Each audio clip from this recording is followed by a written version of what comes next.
Hello students, welcome back to the next lecture. हम probability distribution exercise number 7.2 के second part पर आज है। हमने फर्स्ट लेक्चर में क्वेश्चन नंबर 1 से लेकर 4 तक कंप्लीट किया था। आज हम क्वेश्चन नंबर 5 से शुरू करने वाले हैं। तो अब तक हमने इस एक्सरसाइज में प्रोबेबिलिटी डिस्ट्रीब्यूशन फंक्शन को देख लिया है, पीडीएफ को देख लिया है। जब भी हम प्रोबेबिलिटी को एक कंटिन्यूस इंटरवल पर हम निकालते हैं तो हम समेशन की जगह इंटीग्रेशन को लेते हैं। हमने बेसिक इंटीग्रेशन को देखा था अब तक और उसी को फॉलो करते हुए हम आगे चलेंगे। तो हमारा जैसे कि क्वेश्चन नंबर 5 है, जो बाकी क्वेश्चन से बिल्कुल अलग नहीं है। अगर आपने क्वेश्चन नंबर 4 तक देखा है वीडियो को अच्छे से, तो आपको क्वेश्चन नंबर 5 ऑटोमेटिकली समझ में आएगा। तो क्वेश्चन नंबर 5 कहता क्या है? क्वेश्चन नंबर 5 यही कह रहा है, let x be amount of time for which a book is taken out of a library randomly selected. Suppose x has a PDF. x एक PDF है, वो दिया हुआ है। आपको एक फंक्शन दिया हुआ है क्वेश्चन नंबर 5 में। फंक्शन आपके पास क्या है? वो फंक्शन आपको दिया है f of x जो है वो आपको दिया है 0.5x और फिर आपको रेंज दे दिया गया है। रेंज जो है वो आपका है 0 से लेके x और ये 2 के दरमियान में आपका रेंज है। ठीक है। अच्छा, आपको फिर इसमें प्रोबेबिलिटी निकालनी है। पहली प्रोबेबिलिटी निकालनी है x less than equal to 1 की प्रोबेबिलिटी निकालनी है। ठीक है, ये पहली प्रोबेबिलिटी आपको निकालनी है। फिर आपको इसमें दूसरी प्रोबेबिलिटी पूछा है तो एक एक करके निकाल दें। ओके, फर्स्ट वन के लिए क्या करेंगे? सोल्यूशन में इंटीग्रेशन होगा f ऑफ x dx का बराबर रेंज पुट अप करनी है। लेस देन इक्वल टू 1 मतलब क्या? आपको 1 मतलब कम इक्वल टू 1 यानी कि आप 1 तक जाएंगे तो यहाँ तक जाएंगे। और कहाँ से शुरू करेंगे? तो ये रेंज कहाँ से शुरू हो रही है? 0 से शुरू हो रही है, तो कहाँ से शुरू कर देंगे? 0 से। अब बस इंटीग्रेट कर दो जैसे नॉर्मली करते हैं आप। तो 0.5x dx यहाँ पर क्या होगा? 0 से 1। 0.5 को आप बाहर कर दें, यहाँ क्या बचेगा? x dx बच जाएगा। और यहाँ क्या है? 0 से 1। 0.5 को कैलकुलेशन को आसान करने के लिए आप 1/2 लिख लें, तो आपने 1/2 लिख लिया। ये 0 से 1 हो गया। x का इंटीग्रेशन क्या होगा? x²/2 हो जाएगा। ठीक है। अब सॉरी, ये इंटीग्रेशन कर लिए यहाँ पर, तो इसको हटा दो, यहाँ से साइन को हटा दो। यहाँ तक आने के बाद क्या होगा? ये 2 को बाहर कर दो हमेशा की तरह कैलकुलेशन के लिए, तो ये 1/4 हो जाएगा। फिर यहाँ पर बचेगा क्या? यहाँ बचेगा x² बच जाएगा और यहाँ क्या हो जाएगा? 0 और 1 हो जाएगा। तो ये 1/4 हो गया। यहाँ क्या आ गया? x² है, यहाँ 1 का स्क्वायर हो जाएगा। माइनस क्या होगा? 0 का स्क्वायर हो जाएगा। 1 का स्क्वायर क्या होगा? 1 हो जाएगा। एंड 1/4 मल्टीप्लाई 1 कितना होगा? 1/4 हो जाएगा। अगर ये डेसिमल में होगा तो 0.25 इसका आंसर होगा, उसको लिख लेना। बाकी इसमें जो क्वेश्चन नंबर 2 और क्वेश्चन नंबर 3 है, तो इसके अंदर मैं आपको वो दे देता हूँ, इसका रेंज दे देता हूँ। रेंज दे के आप कर लेंगे मेरे ख्याल से इस क्वेश्चन को। कोई आपको प्रॉब्लम नहीं होनी चाहिए। अगर आपको प्रॉब्लम होगी तो आप बताएंगे। काफ़ी सिंपल है।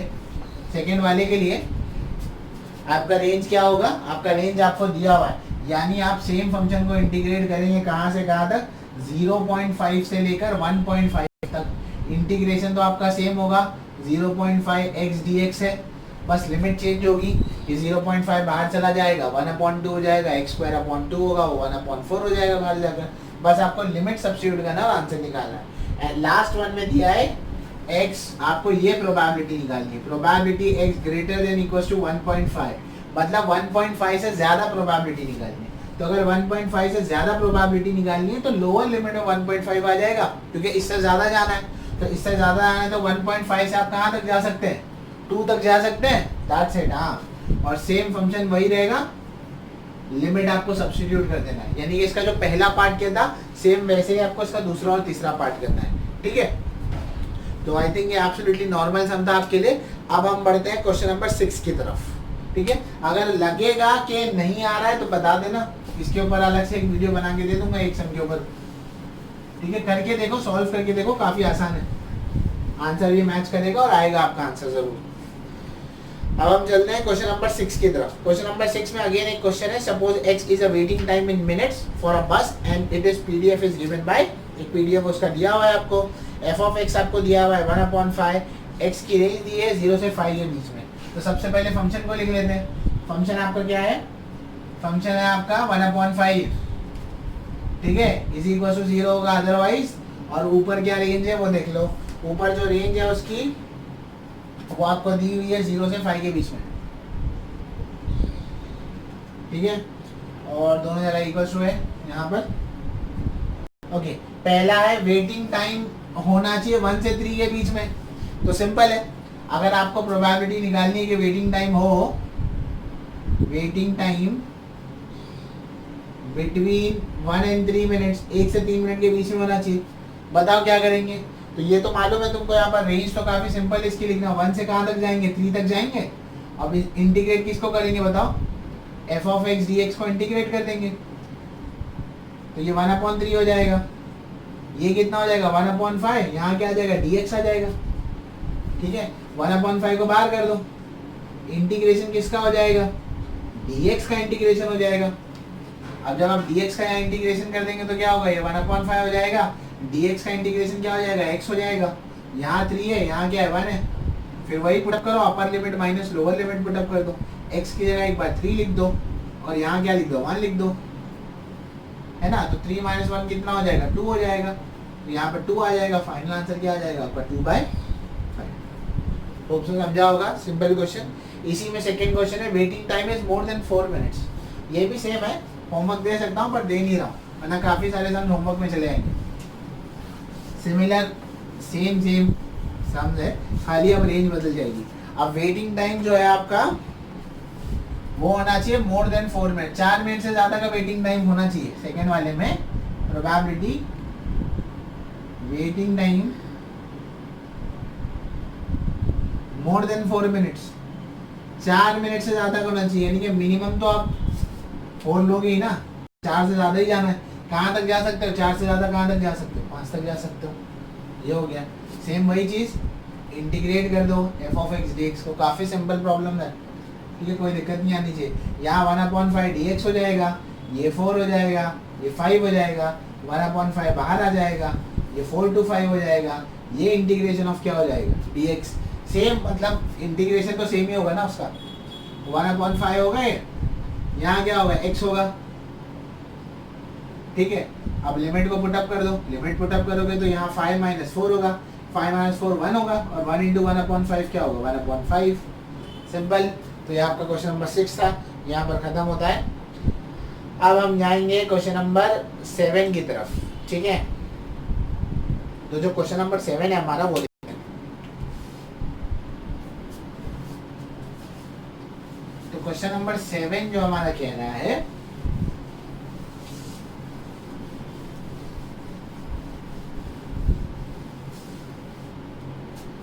क्वेश्चन नंबर 7 में suppose an error involved in making a certain measurement is a continuous random variable x with PDF. एक आपको पीडीएफ दिया है, एक एरर मेजरमेंट का एक फंक्शन बना दिया गया। जैसे कि आप लैब में करते हैं, एरर मेजरमेंट आपको मिलता है, तो उसका सपोज करो एक फंक्शन बना दिया गया जनरलाइज करके। ठीक है, अब उसमें आपको कुछ चीज़ें फाइंड आउट करनी दी है, x ग्रेटर देन 0, -1 से 1 के बीच में, एंड -0.5 से आई थिंक 0.5 के बीच में है।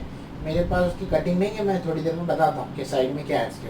पर पहले ये देख लो कि सबसे पहले उस फंक्शन में k दिया हुआ है, और क्वेश्चन में मेंशन ही नहीं किया है कि k फाइंड आउट करना है, बट आप खुद से फाइंड आउट करेंगे k, क्योंकि फाइनल आंसर्स अगर आप पीछे देखेंगे तो वो k के फॉर्म में नहीं है।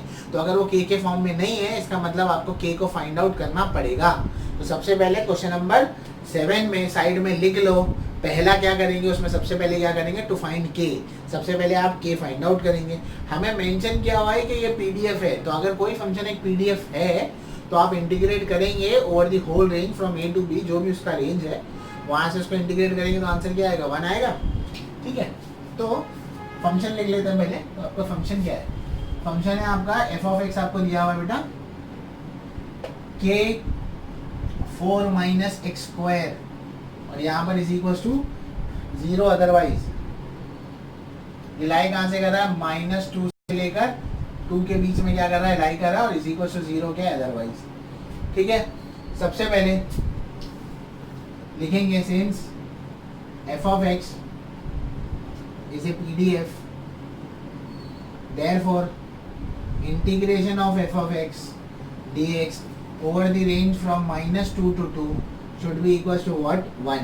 ये हम क्यों कर रहे हैं? ये k निकालने के लिए कर रहे हैं हम। ठीक है, अच्छा तो लिखते हैं -2 से 2 के रेंज में इंटीग्रेशन करेंगे इसका। यहाँ क्या आएगा? k 4 - x² dx is equal to ये क्या हो जाएगा? 1 हो जाएगा। के क्योंकि एक नंबर ही होगा एंड में, तो उसको बाहर कर दो यहाँ से, तो वो बाहर हो गया। तो इंटीग्रेशन का रेंज क्या हो जाएगा, 4 minus x square d x is equal to 1। ठीक है, मैं अलग अलग करके इंटीग्रेशन स्टेप बाय स्टेप नहीं दे रहा हूँ, थोड़ा आप खुद ही समझ सकते हैं कि इंटीग्रेशन कैसा होगा इसका। तो आप देखेंगे तो ये के हो जाएगा। अब यहाँ पर ये 4 dx का इंटीग्रेशन अलग होगा, ये माइनस आएगा, और ये एक्स स्क्वायर dx का इंटीग्रेशन अलग होगा। ठीक है, तो अगर इसका इंटीग्रेशन करने जाएंगे तो इसका इंटीग्रेशन हमें क्या मिलेगा, इसका इंटीग्रेशन हम करेंगे यहाँ पर, तो क्या हमें ये मिलेगा, 4 बाहर हो जाएगा, dx इसके साथ में आ जाएगा। देखो यहाँ पर 4 dx होगा ना, 4 बाहर होगा, dx का इंटीग्रेशन क्या आएगा, x आएगा। तो ये अल्टीमेटली हमें क्या मिलेगा यहाँ पर, अल्टीमेटली ये हमें मिलेगा इंटीग्रेशन करके 4x मिलेगा। और एक्स स्क्वायर का जो इंटीग्रेशन हम सब जानते ही है क्या होता है, एक्स स्क्वायर अपॉन 3 होता है, बराबर ना, ये हमने पढ़ा है। रेंज लिख दो, क्या है, -2 से लेकर 2 तक है, इज इक्वल टू यहाँ पर क्या है, 1 है। बस अब रेंज को सब्स्टिट्यूट कर दो, आंसर निकालो। रेंज सब्स्टिट्यूट करने बताया था, पहले 2 दोनों जगह पुटअप होके अपर लिमिट बनेगा। ऐसे नहीं करना यहाँ 2 पुटअप करो और यहाँ -2 पुटअप करो और सॉल्व करो, नहीं ऐसे नहीं होता है। तो 4 x की यहाँ क्या आएगा, 2 आएगा, यहाँ क्या होगा 2 का क्यूब, और यहाँ 3 आ जाएगा। तो ये मिलाकर पूरा अपर लिमिट का सब्स्टिट्यूशन होगा। फिर यहाँ पर क्या होगा, यहाँ पर 4 है, x की जगह अब क्या पुटअप होगा, -2 पुटअप होगा, फिर यहाँ पर माइनस आ जाएगा। अब यहाँ पर यहाँ क्या हो जाएगा, -2 का क्यूब हो जाएगा, अपॉन 3 हो जाएगा, और इज इक्वल टू यहाँ पर 1 है, वो छोटा सा लिख देता हूँ मैं, जगह खत्म हो गई है। ठीक है, यहाँ तक आप समझ गए। आगे क्या होगा बताओ, के हो गया, ये 4 2 से कितना हो जाएगा 8, 2 का क्यूब कितना होगा 8/3। ठीक है, अब यहाँ पर ये एग्जाम्पल को जरा ध्यान से देखो, ये माइनस की साइन वैसे का वैसे ही, मैं ब्रैकेट अभी ओपन नहीं कर रहा हूँ। 4 2 8 विद माइनस साइन -8। यहाँ पर देखो -2 का जो क्यूब होगा वो -8 होगा। अब वो माइनस और ये माइनस क्या हो जाएगा, प्लस, तो ये +8/3 आ जाएगा, और ये ब्रैकेट पूरा बंद हो गया, इसी को से यहाँ क्या आएगा, 1 आएगा। अब ये ब्रैकेट को ओपन करने का टाइम आ गया, इस ब्रैकेट को ओपन करो तो 8 -8/3 था, ये बाहर माइनस है तो ये माइनस क्या हो जाएगा, +8 हो जाएगा, ये प्लस था तो क्या हो जाएगा, -8/3 हो जाएगा, इसी को से यहाँ क्या आ जाएगा, 1 आ जाएगा। यहाँ तक होने के बाद आगे कैलकुलेशन करते हैं। देखो कि इतनी आसानी से मिलने वाला नहीं है हमको, इस समय थोड़ा सा स्ट्रगल है। यहाँ तक आने के बाद 8 और 8 कितना हो जाएगा, 16। तो क्या मैं इसको ऐसे लिख सकता हूँ, 8 और 8 मिलाकर 16 हो गया। यहाँ पर ये दोनों -8/3 ये डिनोमिनेटर सेम है, -8 कितना हो जाएगा, -16, अपॉन में क्या आ जाएगा, यहाँ पर 3 आ जाएगा, इसी को यहाँ क्या बचेगा, 1 बच जाएगा। Fair enough. ठीक है, अब आगे अगर देखेंगे इसके अंदर हम, तो क्या दिखेगा, देखो तो ये हो जाएगा 16 3 से कितना हो जाएगा, 48 हो जाएगा। 48 में से 16 को माइनस कर दो तो ये 2 बच गया, और इधर क्या आ गया, 3 आ गया, तो ये कितना आ गया, 32 आ गया। तो ये हो जाएगा 32/3 इज इक्वल टू क्या होगा, 1 हो जाएगा, बराबर। इसको यहाँ भेज दो तो के का वैल्यू क्या होगा, 3/32। तो फाइनल आंसर हमें के लिए वैल्यू क्या मिलेगा, हमारा 3/32 मिलेगा। ये आपको फाइंड आउट नहीं करना है, मतलब क्वेश्चन में नहीं दिया, पर आपको निकालना पड़ेगा ओवरऑल आंसर के लिए। तो ये ओवरऑल तुम्हारा क्या मिला, के मिला। इसका इंटीग्रेशन बेटा याद रखना इसी टाइप में आएगा, लिमिट जब सब्स्टिट्यूट करोगे तो, मतलब कुछ कैंसिल नहीं होता है, सब ऐड ही होता है एंड में। हाँ, तो के का वैल्यू याद रखो 3/32 है, हमें काम आएगा अभी। तो ये आने के बाद क्या, अब पहला पार्ट इसका जो है वो देखते हैं। जिसका पहला पार्ट है वो देखना हम शुरू करते हैं। इसका पहला पार्ट क्या है, इसका पहला पार्ट जो हमें पूछा है वो पूछा है प्रोबेबिलिटी x ग्रेटर देन 0। ठीक है, आपको निकालना है प्रोबेबिलिटी x ग्रेटर देन 0 निकालना है, मतलब 0 से ज्यादा जाना है। तो मिनिमम कहाँ से शुरू करोगे, 0 से। फंक्शन का मैक्सिमम रेंज कहाँ तक जा रहा है, 2 तक जा रहा है। यहाँ क्या आएगा, f(x) dx आ जाएगा। Fair enough. ठीक है, तो ये होगा 0 से 2। f(x) क्या था, k था, k का वैल्यू क्या निकाला था, 3/32 निकाला था। यहाँ क्या था, 4 - x², यहाँ क्या था, dx था। Fair enough. इसके बाद हमने क्या देखा, इसके बाद हमने ये देखा था कि 3/32 को हम बाहर कर देते थे, यहाँ से 0 से 2 लेना है, ये 4 - x² dx इसका इंटीग्रेशन हम पीछे सीख चुके हैं कि कैसे निकालते हैं। इसका इंटीग्रेशन कैसे निकालेंगे, 3/32 होगा, यहाँ होगा क्या 0 से 2 रहेगा, ये होगा 4x, यहाँ क्या होगा x³ हो जाएगा। ठीक है, यहाँ तक आ गए आप। अब देखो इसमें एक लिमिट तो 0 है, जब 0 है तो उसको सब्स्टिट्यूट करने की जरूरत नहीं है। अगर सेकेंड वाली लोअर लिमिट आ रही है तो अपर रहेगी तो सब्स्टिट्यूट कर लेना, क्योंकि साइन चेंज होती है। तो 3/32 आपका वैसे का वैसे ही है, वैल्यू सब्स्टिट्यूट करेंगे। 4x के जगह यहाँ भी 2 आएगा, यहाँ भी 2 आएगा, तो ये 2 हो जाएगा, यहाँ 2 का क्यूब हो जाएगा अपॉन 3। उसके बाद अगर आप 0 पुटअप करते तो ये 0 होता, ये भी 0 होता। तो अल्टीमेटली इसकी लोअर लिमिट 0 होगी, तो लोअर लिमिट को मैं पुटअप नहीं कर रहा हूँ। याद रखना, वीडियो को प्रॉपर्ली देखना, वरना कंफ्यूज हो जाओगे कि 0 कहाँ गया। तो ये 3/32 हो गया यहाँ पर। Okay, got it. Now what is this, 4 2 8, 2 का क्यूब कितना होगा 8 हो जाएगा, अपॉन 3 हो जाएगा यहाँ पर। ये कितना होगा 3/32 हो गया। 8 3 24, 24 में से 8 गया तो 16 हो जाएगा, और यहाँ क्या आ जाएगा 3 आ जाएगा। 3 और 3 क्या हो जाएगा कैंसिल, 16 1 जा 16 2 जा, तो आपका ये आंसर कितना आ गया 1/2। तो आपका प्रोबेबिलिटी x ग्रेटर देन 0 का आंसर आपको कितना मिल रहा है 1/2 आ रहा है। होप सो क्लियर होगा पहला वाला क्वेश्चन, जिसमें आपको x ग्रेटर देन क्या निकालना था 0 निकालना था। अब हम जाएंगे इसके सेकेंड पार्ट की तरफ। देखते हैं इसका सेकेंड पार्ट क्या कह रहा है। इसका जो सेकेंड पार्ट है वो ये कह रहा है आपको निकालना है प्रोबेबिलिटी किसके बीच में, -1 से लेकर +1 के बीच में प्रोबेबिलिटी निकालनी है। रेंज आपको दे दी गई है तो कोई दिक्कत ही नहीं है, तो आपको रेंज दिए तो डायरेक्टली लिख लो -1 से 1 integration of f(x) dx, repetitive things है ना। -1 से 1 k का वैल्यू 3/32 था, और फंक्शन क्या था 4 - x² dx। 3/32 आपने बाहर कर दिया, यहाँ क्या बचेगा -1 से 1, यहाँ क्या होगा 4 - x² dx। फेयर इनफ, यहाँ तक समझा होगा।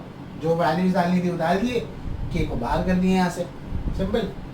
आगे क्या करोगे 3/32, इसका इंटीग्रेशन तो याद है अब हमको, ये 4x होगा, यहाँ क्या होगा x³ अपॉन कितना हो जाएगा 3 हो जाएगा। ठीक है, यहाँ तक समझ गए। यहाँ तक आने के बाद क्या, यहाँ तक आने के बाद 3/32 वैसे का वैसे ही है, 4 बराबर, ये 4 आ गया, यहाँ क्या आएगा 1 आ जाएगा पहले, यहाँ 1 का क्यूब हो जाएगा अपॉन 3। ये आपका क्या हो गया अपर लिमिट पुटअप हो गया बराबर। लोअर लिमिट पुटअप करना है तो लोअर लिमिट में 4 इंटू यहाँ क्या आएगा -1 आ जाएगा। ठीक है, ये -1 आ गया, यहाँ पर इसको पुटअप कर देंगे, ये होगा -1 का क्यूब अपॉन में क्या आ जाएगा 3 आ जाएगा। ठीक है, और ये पूरा आपका क्या बना लोअर लिमिट बन गया। आगे क्या होगा, ये 3/32 होगा, फिर ये हो जाएगा 4 1 जा 4, हाँ 1 का क्यूब 1 1/3 हो जाएगा, 4 - 1/3 हो गया। नेक्स्ट यहां पर देखोगे तो क्या होगा 4 इंटू -1 -4 हो जाएगा। ये -1 का क्यूब क्या होगा -1 हो जाएगा, और ये माइनस और ये माइनस क्या होगा +1/3। पीछे देखे थे ना ये पैटर्न जो आ रहा था के फाइंड आउट करने के लिए। अब आगे देखोगे तो ये ऐसे कुछ देखेगा 3/32, 4 - 1/3 होगा, ये माइनस किस में बदल जाएगा +4 में, ये प्लस किस में बदल जाएगा माइनस में। ठीक है, फेयर इनफ।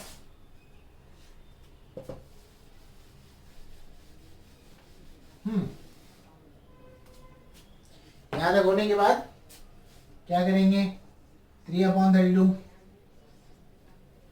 4 और 4 कितना हो जाएगा 8 हो जाएगा। 1/3 ऐड करोगे तो कितना हो जाएगा -2/3 हो जाएगा।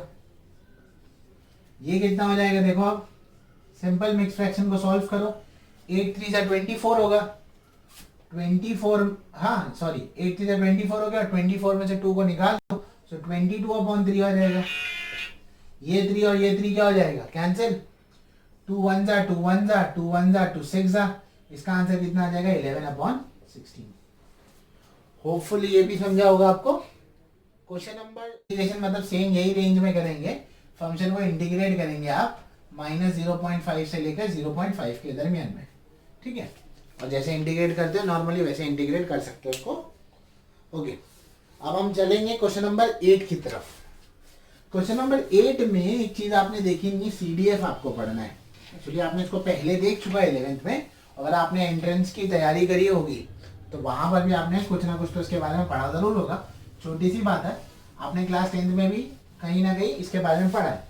CDF का जो C है वो रिप्रेजेंट करता है क्यूमुलेटिव को। क्यूमुलेटिव का मतलब होता है जब हम चीज़ों को एड अप करके लिखते हैं। आपने क्लास 10th में स्टैटिस्टिक्स में देखा था, आप क्यूमुलेटिव फ्रीक्वेंसी निकालते हैं, less than type more than type, बराबर। जहां आप एक के बाद दूसरी फ्रीक्वेंसी लिखते हैं तो पहली और दूसरी को ऐड करते हैं। तो क्यूमुलेटिव डिस्ट्रीब्यूशन फंक्शन भी यही है। अगर मैं कहूँ आपसे कि मैं प्रोबेबिलिटी x = 1 का CDF निकालूंगा, तो वहां पर मैं प्रोबेबिलिटी सपोज करो वो 1 से ही शुरू हो रही है, अगर तो वहां पर 1 से अगर शुरू होती है उसका जो CDF होगा उसमें से फर्स्ट वाला ऑब्जर्वेशन होगा। अगर मैं बोलूंगा प्रोबेबिलिटी x = 2 का CDF निकाल रहा हूं, तो उसमें 2 तो हो गई, पीछे क्या था उसके 1 था, तो 1 और 2 को मिलाकर रहेगा। अगर मैंने 3 के लिए कहा तो क्या होगा, 1 2 3 को मिलाकर रहेगा। ये क्या होगा, आपका CDF होगा। अच्छा, अगर आपको CDF एक कंटिन्यूअस रैंडम वेरिएबल में निकालना होता है, कि आप एक कंटिन्यूअस रैंडम वेरिएबल में CDF को निकालना चाहते हैं, तो उसके लिए आप क्या करेंगे। उसके लिए आपको क्या करना है, देखो जैसे कि हमारा क्वेश्चन नंबर 8 है, उसमें हमें फंक्शन दिया है और हमें बोला गया है कि उसमें आप क्या निकालो, आप उसमें CDF को निकालो। तो मेरा फंक्शन जो है वो मैं लिख देता हूं। मेरा फंक्शन है f(x) = x/8 where x lies between 0 and 4, इतना। उसके बाद उन्होंने कहा है कि पहला एक्सप्रेशन आपको CDF निकालना है। आपको क्या निकालना है, टू फाइंड CDF। तो CDF निकालने के लिए आप क्या करेंगे यहाँ पर, अब आपको जब यहाँ पर CDF निकालना है तो आप ये करेंगे, आप इंटीग्रेट करेंगे इसको। बट याद रखो इंटीग्रेट के लिए कैसे इसको इंटीग्रेट करना और क्या करना है। जब आप इसको इंटीग्रेट करेंगे तो आप ओवर लोअर लिमिट से लेकर कैपिटल X तक इंटीग्रेट करेंगे। देखो ये होता है आपका PDF और ये कैपिटल F(x) होता है आपका CDF। स्टैटिस्टिक्स में स्मॉल लेटर यानी अपर केस, लोअर केस, इन सब का मीनिंग अलग अलग होता है। तो याद रखो कैपिटल F(x) आपका CDF कहलाएगा, स्मॉल F(x) आपका PDF कहलाएगा। ये दोनों अलग अलग होते हैं, आप इंटरचेंजेबली कहीं पर भी इसको इस्तेमाल नहीं कर सकते, ठीक है। तो अगर आपको CDF निकालना है तो आप क्या करेंगे, लोअर लिमिट से लेकर कैपिटल X तक उस फंक्शन को क्या करेंगे, इंटीग्रेट करेंगे। लोअर लिमिट इस केस में क्या है, 0, और कहां तक जाना है, कैपिटल X तक। फंक्शन क्या है आपका, f(x) dx आपका फंक्शन है, इसको आपको इंटीग्रेट करना है।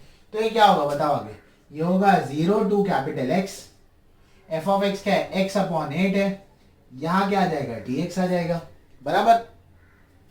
अब आप क्या करेंगे, 1/8 को अलग कर देंगे, यहां हो जाएगा 0 से लेके x तक, ये हो जाएगा x dx, ठीक है। यहां तक होने के बाद क्या करेंगे, यहां तक होने के बाद 1/8 है ये, ठीक है। अब इसको कैसे लेंगे, अब यहाँ हो जाएगा, ये हो जाएगा x का इंटीग्रेशन क्या होगा, x²/2, ये होगा 0 से लेकर कैपिटल X तक, यहाँ तक आ गए। 2 को बाहर कर दो तो ये हो जाएगा 1/16, यहाँ क्या बचेगा, x², 0 से लेकर कैपिटल X तक। अब क्या करेंगे आगे, अब आप क्या करेंगे, सब्स्टिट्यूट कर दो, स्मॉल x क्या आ जाएगा, बड़ा X आ जाएगा।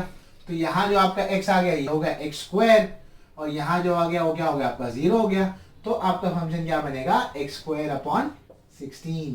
तो ये आपका बेसिकली बेटा क्या आ गया, CDF आ गया, ठीक है।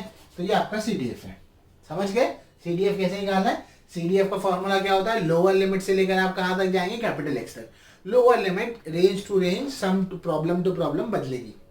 इसका दूसरा पार्ट क्या है, इसका दूसरा पार्ट ये था, फाइंड कैपिटल F(x). देखो वहां लिखा है, ध्यान से देखना, कैपिटल F(x) at 0.5, 1.7 एंड 5। इसके लिए अलग से स्पेस नहीं लूंगा, मैं यही बता दूंगा।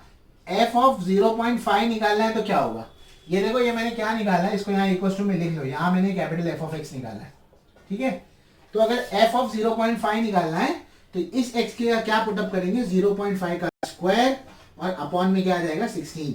इसको कैलकुलेट करेंगे और आपका आंसर आएगा। तो अगर उसने कहा कि 1.7 निकालो तो क्या करेंगे, यहाँ पर क्या पुटअप करेंगे, 1.7 और उसका स्क्वायर डिवाइडेड बाय 16। ये बेसिक कैलकुलेशन आप कर सकते हैं, ठीक है। तो ये आपका क्वेश्चन नंबर 8 खत्म होता है यहाँ पर। अब हम जाएंगे क्वेश्चन नंबर 9 की तरफ, ठीक है। अगर नहीं समझेगा कोई सवाल या कोई कैलकुलेशन नहीं समझेगा तो पूछ लेना।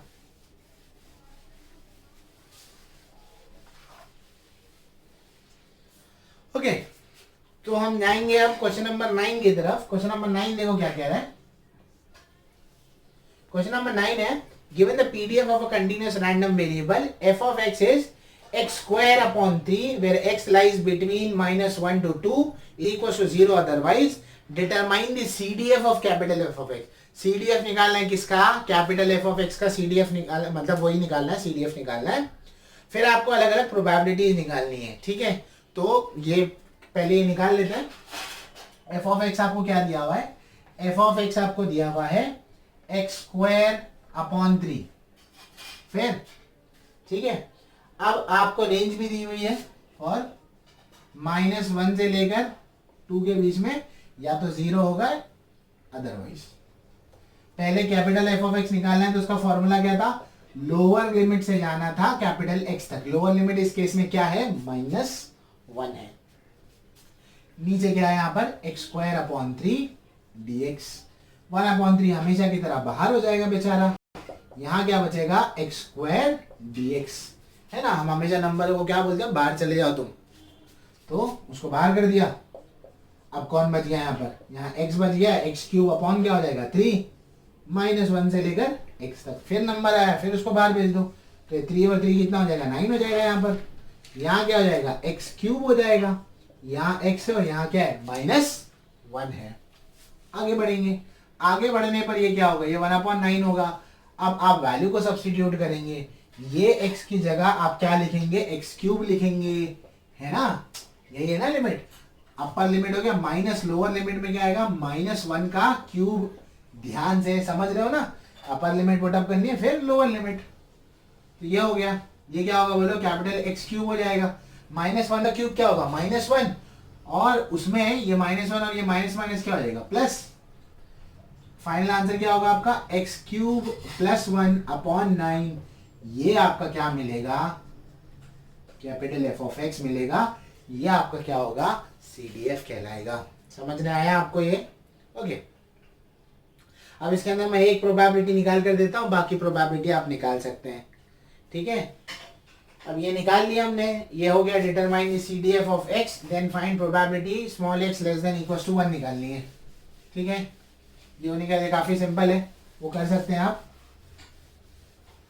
प्रोबेबिलिटी स्मॉल x के लिए पूछा है, कैपिटल X के लिए नहीं पूछा। तो probability small x less than equal to 1। समझ में आ रहा है ना? स्मॉल x कैपिटल X आया। अगर कैपिटल X होता तो यहाँ पर कौन सा लेते? F of x. CDF वाला एफ ऑफ एक्स लेना था, तो दैट्स द डिफरेंस, ठीक है। हाँ, तो लेस देन 1 जाना है तो मैक्सिमम कहाँ तक जाओगे? 1 तक जाओगे। और शुरू कहाँ से करोगे? मिनिमम -1 से शुरू करोगे। वही चीज बार बार हर बार यही करते हम। फिर बोलेंगे नंबर को तू बाहर चले जा, बाहर चला गया। -1 से लेके 1 तक x स्क्वायर और dx। ये 1/3 हो गया, ये -1 हो गया। सॉरी, इंटीग्रेट कर दो ना यहाँ पे, है क्या हो जाएगा? ये x क्यूब अपॉन 3 हो जाएगा। ये हो जाएगा -1 से 1 की तरफ। समझ गए इसको? आगे क्या होगा? 3 3 का क्या हो जाएगा? 9 हो जाएगा। ये बाहर हो गया। यहाँ पर क्या होगा? यहाँ होगा 1 का क्यूब, इधर आ जाएगा। अपर लिमिट आ गया माइनस, लोअर लिमिट पुटअप करेंगे तो -1 का क्या हो जाएगा? क्यूब हो जाएगा। Fair enough. तो ये 1/9 हो गया। 1 का क्यूब 1 हो जाएगा। ये माइनस की साइन वैसे की वैसी। -1 का क्यूब -1, उसमें ऐड कर दो तो ये +1 हो जाएगा। 1 + 1 कितना होगा? 2। तो ये कितना आएगा? पार्ट तो हमने देख लिया, x लेस देन 1 था। सेकेंड पार्ट आप निकाल सकते हैं ना, प्रोबेबिलिटी x लेस देन -2 निकालना है। लेस देन -2 निकालना है तो मैक्सिमम आप -2 तक जाएंगे। और कहाँ से शुरू करेंगे? -1 से। सेम फंक्शन लिखेंगे, खाली लिमिट को चेंज कर दो। यहाँ 1 किया क्या आएगा? -2 आएगा और उसका आंसर निकाल सकते हैं। उसका थर्ड पार्ट देखो ध्यान से, वहां बोला है कि probability capital X greater then 0। समझ गए? अब वहां पर कैपिटल X ग्रेटर देन 0 बोला है तो इसको करना पड़ेगा।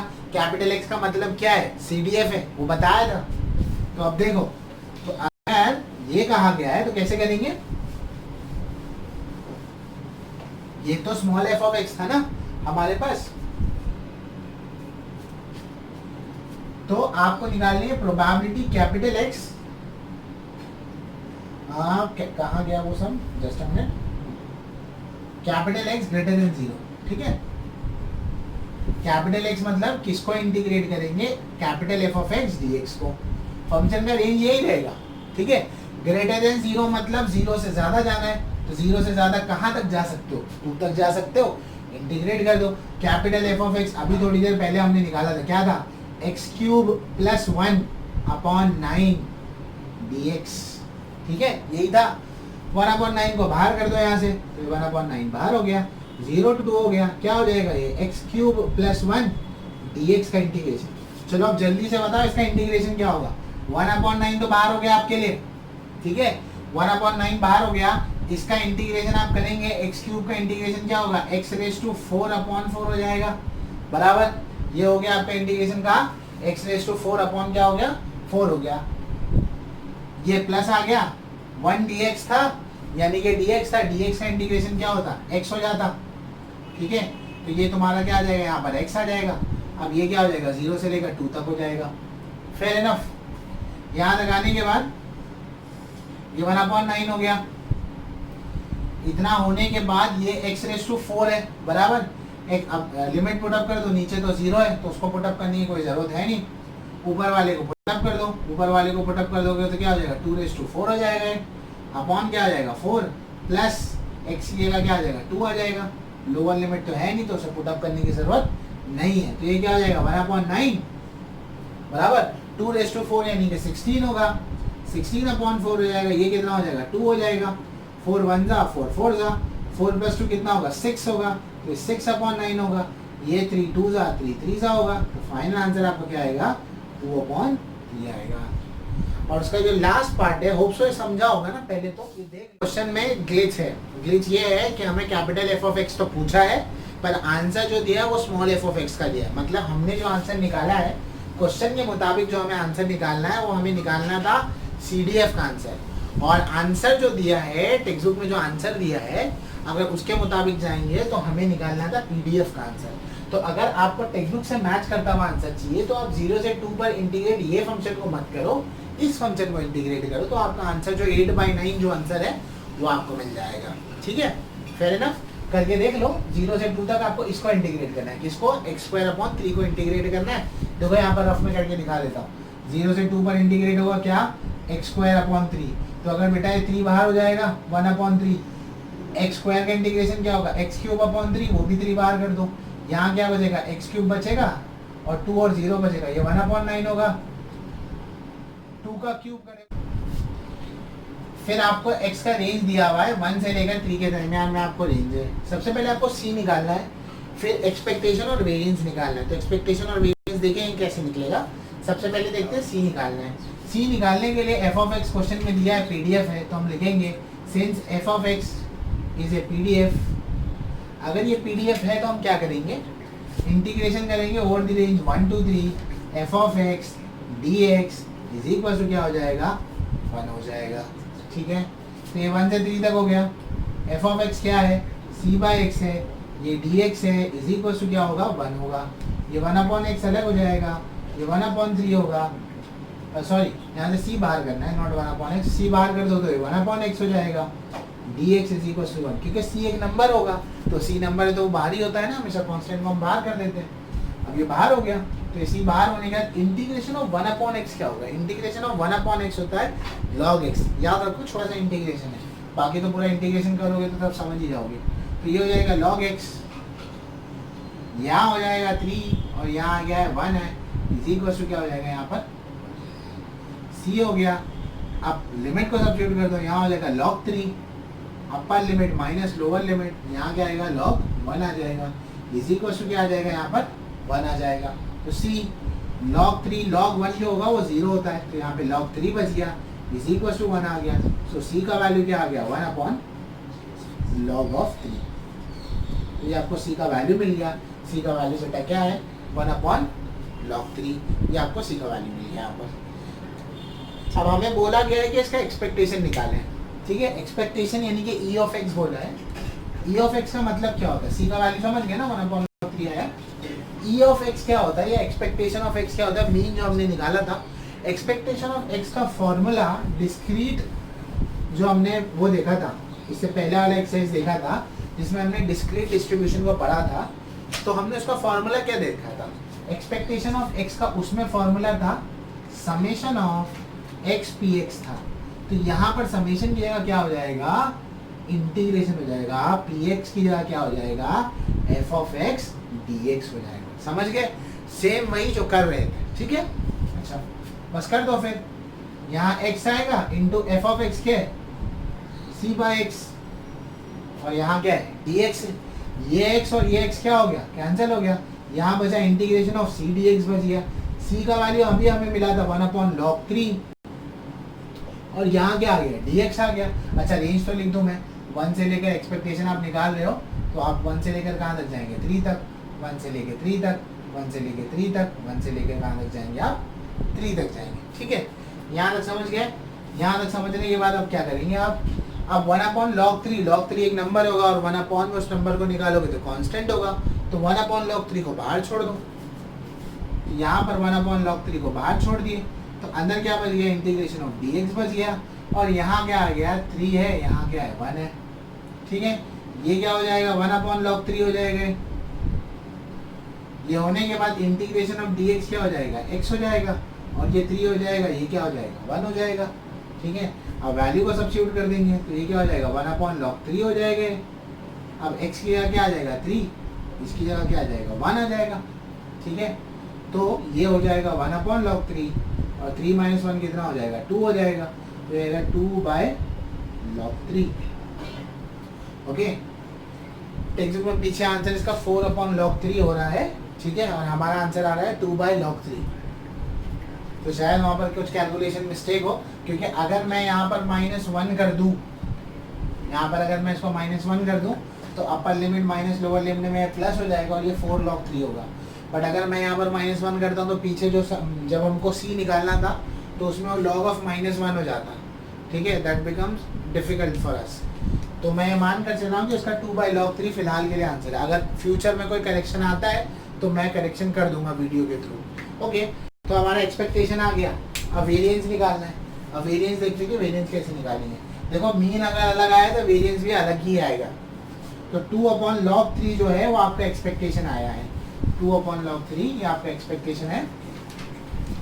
ओके,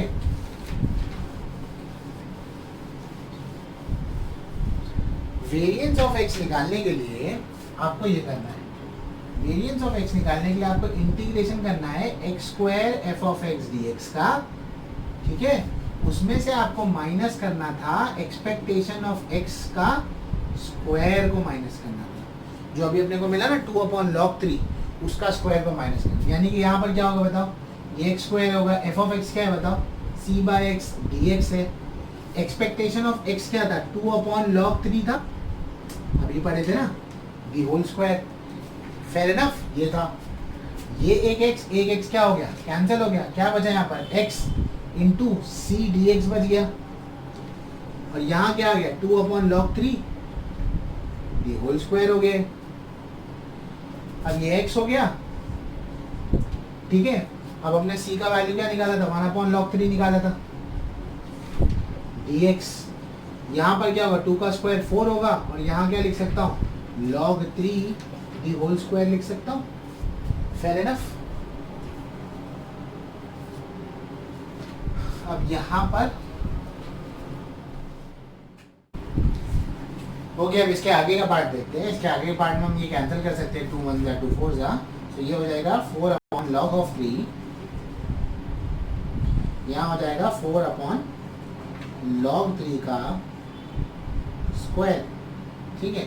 यहाँ तक होने के बाद क्या करेंगे, यहाँ log है और यहाँ log3 का स्क्वायर है, यानी कि यहाँ पर log चाहिए, तो आप डिनोमिनेटर सेम करने के लिए क्या करेंगे, आप डिनोमिनेटर सेम करने के लिए इस पार्ट में ऊपर एक log3 से मल्टीप्लाई कर देंगे, ये हो जाएगा 4/log3, वहाँ क्या बचा है, -4 बचा है, ठीक है ना, ये थोड़ा सा हटा देता हूँ मैं, और नीचे क्या है log3 का स्क्वायर बन जाएगा, ठीक है ना। ऊपर नीचे log 3 से मल्टीप्लाई करके, ठीक है। 4 कॉमन ले लो, हाँ तो ये क्या बन जाएगा यहाँ पर, ये हो जाएगा log 3 minus 1 upon log 3 the whole square। That's it, this completes your chapter। अगर आपको कोई भी डाउट है या कोई चीज़ नहीं समझने आई है तो प्लीज़ पूछिएगा ज़रूर, कमेंट सेक्शन में मेंशन कीजिए और पूरे चैप्टर को प्लीज़ कंप्लीट कीजिए। और कहीं पर भी कुछ भी आपको लगता है कि इसमें इम्प्रूवमेंट चाहिए या कुछ और बताना है तो हमें प्लीज़ बताइएगा। Okay, thank you.